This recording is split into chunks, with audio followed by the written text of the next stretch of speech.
সভাপতি গৌৰব আহ্বান কৰা হয়েছে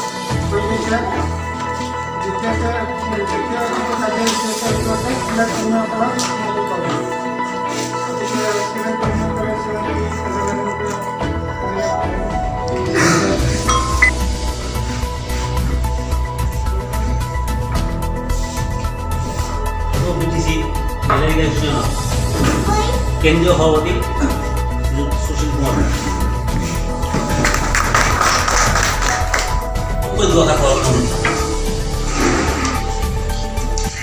আজিৰ সভাত সভাপতি মহোদয়, উপস্থিত আমাৰ চিলাই কৰ্মীসকল, মোৰ মৰমৰ বাইদেউ ভণ্টিসকল, আজি আমি এই সভাখন অনুষ্ঠিত কৰাৰ বিশেষ কিছু কাৰণত অনুষ্ঠিত কৰিবলগীয়া হৈছে। যি সমস্যা বিশেষভাৱে আমাৰ দৰ্জী চিলাই কৰ্মীসকলৰ যি অভাৱ অভিযোগ, যি সমস্যাত আমি ভুগি আছোঁ, এই সমস্যাবিলাক আমি কাক ক'লে আমাৰ সমস্যাবিলাকৰ সমাধান ওলাব। যিহেতু আমি এজন ভোটাৰ, সকলো ৰাজনৈতিক দলবিলাকে আমাক ভোট লৈ পেলাই আমাক ব্যৱহাৰ কৰে, আমি ৰাজনৈতিক দলবিলাকক ব্যৱহাৰ কৰিব নোৱাৰোঁ।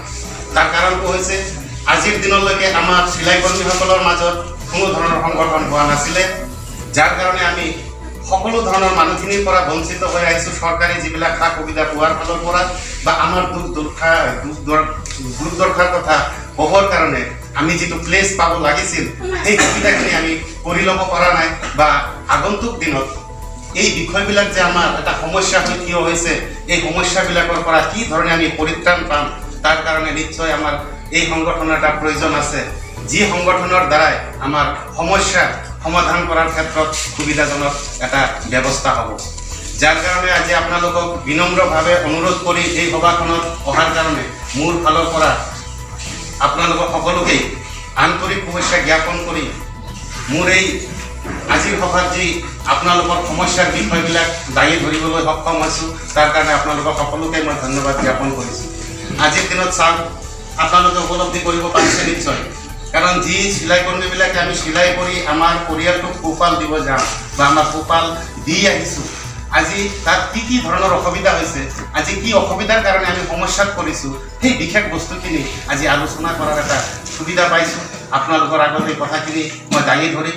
যদি মোৰ কথাখিনিত আপোনালোকে ভাল লাগে, আৰু আশা কৰোঁ নিশ্চয় ভাল লাগিব, আৰু আমাৰ যে সংগঠনৰ প্ৰয়োজন আছে এই কথাটোও আপোনালোকে উপলব্ধি কৰিব পাৰিব নাই। আনকি এই যে ব্লকৰ থ্ৰুত যিবিলাক মেচিন আহে, আজিৰ দিনত আমাৰ ইয়াত যিমানখিনি চিলাই কৰ্মী দাদাসকল আছে, কওক যে এজন দৰ্জী এটা চিলাই মেচিন পাইছে, এককালীনভাৱে 10,000 টকা পাইছে, আজি এক্সিডেণ্ট বেনিফিট এটা পাইছে, ফিউচাৰ ফাণ্ড কিবা আছে চৰকাৰৰ ফালৰ পৰা, আমি সেইবিলাক একো পোৱা নাই, সকলোবিলাকৰ পৰা বঞ্চিত হৈ আহিছোঁ। তাৰ কাৰণ এটাই, আমাৰ সংগঠন নাই, আমাৰ একতা নাই, যাৰ কাৰণে আমি সকলোখিনিতে বঞ্চিত হৈ আহিছোঁ। কাৰণ আমিও এজন মানুহ, আমিও বুজি পাওঁ বৰ্তমান আমাৰ চকুৰ আগতে সৰু সৰু এই টেম্পুবিলাক, আজি ষ্টেণ্ড হাউচবিলাক, আজি আপুনি পাল যিবিলাক মাটিৰ বাচন বনায় তেওঁলোকৰ, আজি চেলুনবিলাকৰ একাউণ্টত 10,000 টকা সোমাইছে, তেওঁলোকে সেই ব্যৱস্থা কৰি লৈছে, যাৰ কাৰণে তেওঁলোকৰ একাউণ্টত সোমাইছে। আজি আমাৰ কোনো ধৰণৰ ব্যৱস্থা নাই, আমি ক'বৰ কাৰণে ক'তো সুবিধা পোৱা নাই, যাৰ কাৰণে আমাৰ একাউণ্টতো জিৰ' হৈ আছে। আজি চৰকাৰৰ ফালৰ পৰা আমি একো সা সুবিধা নোপোৱাৰ কাৰণে আমি আজি দলে বলে ওলাই অহাৰ কাৰণ এটাই, আমাৰো সমস্যা আছে, আমাকো সমাধান লাগে।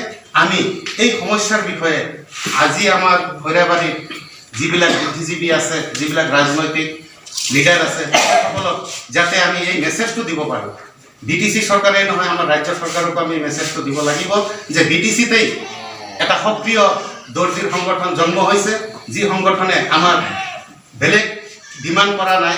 একমাত্ৰ আমাৰ ডিমাণ্ড যদি আছে, 4টা ডিষ্ট্ৰিক্টতেই একোখন এনেকুৱা ছ'চাইটি বনাই দিব লাগে, য'ত নেকি আমাৰ দৰ্জী ভাইসকলে বা মোৰ বাইদেউ ভণ্টিসকলে তাত কৰ্মৰ সংস্থাপন এটা পায়, জীৱিকাৰ কাৰণে পথ ওলাই ল'ব পাৰোঁ। কাৰণ আমি আজি মাইনাছত যদি আছোঁ, মাৰ্কেটখন কোনে লৈছে? কলিকতাৰ ৰেডিমেড বজাৰখনে লৈছে। সেই ৰেডিমেড বস্তুখিনি যদি আমাৰ এই 4টা ডিষ্ট্ৰিক্টত যিটো ছ'চাইটি হ'ব, এই প্ৰত্যেকটা ছ'চাইটিত যদি এই কামখিনি আমি এনি টাইম কৰিব পাৰোঁ, আমাৰ চিলাই কৰ্মীসকলে এনি টাইম ব্যস্তত থাকিব পাৰে, ইনকাম এনি টাইম কৰিব পাৰে, নিশ্চয়কৈ এই ব্যৱস্থাটো কৰিব পাৰিলে আমাৰ দৰ্জী ভাইসকল উপকৃত হ'ব বুলি মই আশা ৰাখিছোঁ। আৰু আমাৰ দাবীও আছে এই সম্পৰ্কে, আমি চিফ ছাৰকো দাবী কৰি আহিছোঁ, আজি আমাৰ ৰিহন ছাৰকো দাবী কৰি আহিছোঁ। বিশেষভাৱে ওদালগুৰি ডিষ্ট্ৰিক্টত 10টা MCL আছে।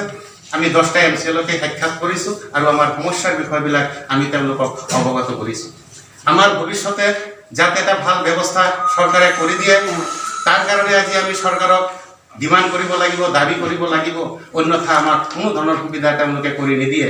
আজি আমি চুপচাপ বহি থাকিলে, আমাৰ কৰ্ম লৈ ব্যস্ত থাকিলে, আজি আমাৰ সামাজিক যিবিলাক দিশ আছে বা আমি এজন দৰ্জীয়ে আন এজন দৰ্জীক কিভাৱে সহায় কৰিব পাৰোঁ, তেনেকৈ আমাৰ এটা ধুনীয়া এটা সম্পৰ্ক কি ধৰণে আমি সৃষ্টি কৰিব পাৰোঁ, আমি যোগাযোগৰ এটা ব্যৱস্থা আমাৰ মাধ্যমত থাকিব লাগে বা অন্যান্য আৰু বহুতো কথা আছে যিবিলাক আমাৰ এই সংগঠনৰ মাধ্যমতেই সমাধান নিশ্চয়কৈ আমি ওলাব পৰা সক্ষম আমি হ'ম যদি। মই টেইলিং এছ'চিয়েশ্যনৰ কেন্দ্ৰীয় জেনেৰেল ছেক্ৰেটাৰী।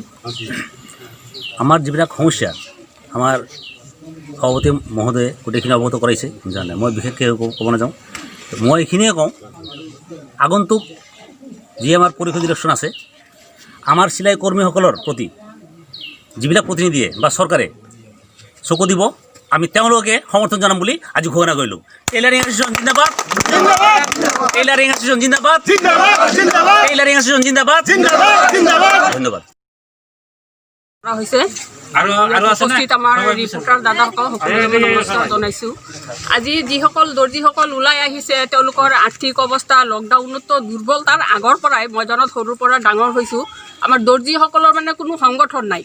আৰু যিকোনো কামত ছাকচেছ হ'বলৈ হ'লে, ফিউচাৰ মানে ভাল কৰিবলৈ হ'লে এটা সংগঠন নিশ্চয় প্ৰয়োজন, খুব প্ৰয়োজন। আৰু সংগঠনৰ জৰিয়তেহে আমি যিকোনো কামত মানে ছাকচেছ হ'ব পাৰিম, আগবাঢ়িব পাৰিম তেনেকুৱা।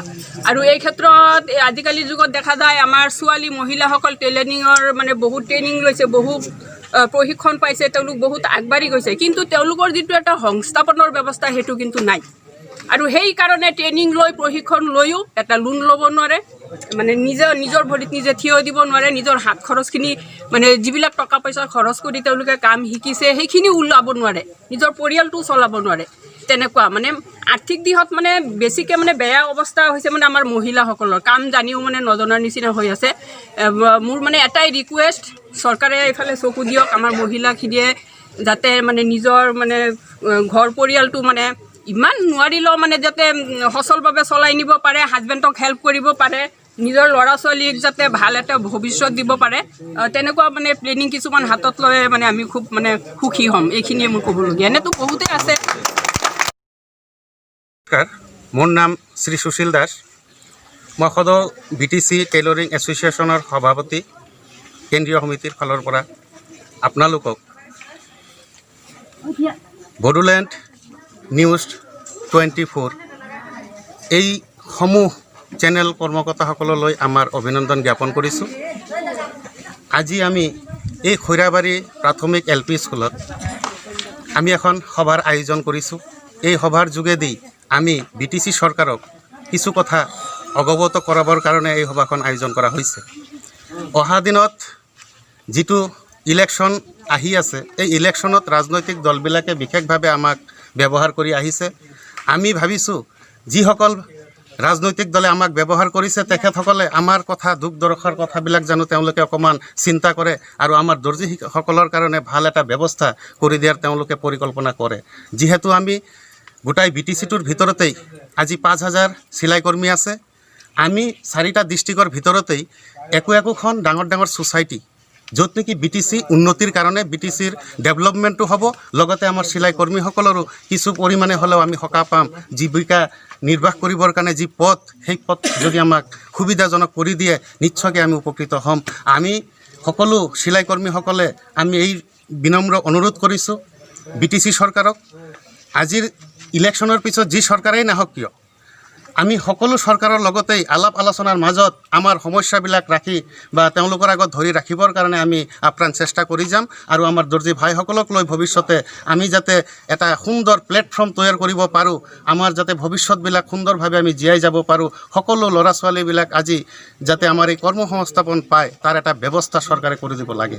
আমাৰ সকলো এছ'চিয়েশ্যনৰ ফালৰ পৰা এইটোৱে এটা দাবী, যিকোনো প্ৰকাৰেই আজি ৰাজ্য চৰকাৰৰ ফালৰ পৰাই হওক, BTC চৰকাৰৰ ফালৰ পৰাই হওক, যি ব্যৱস্থা আছে এই ব্যৱস্থা আমাৰ চিলাই কৰ্মীসকলৰ কাৰণে কৰি দিবৰ কাৰণে আমি গোটাই দৰ্জী চিলাই কৰ্মীসকলে চৰকাৰক আহ্বান কৰিছোঁ।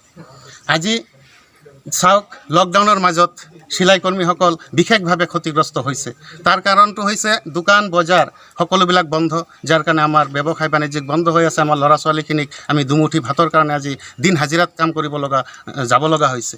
গতিকে মহোদয়, মাননীয় BTCৰ চিফ মহোদয়কো আমি সাক্ষাৎ কৰিবৰ কাৰণে এটা প্ৰচেছ কৰিছোঁ।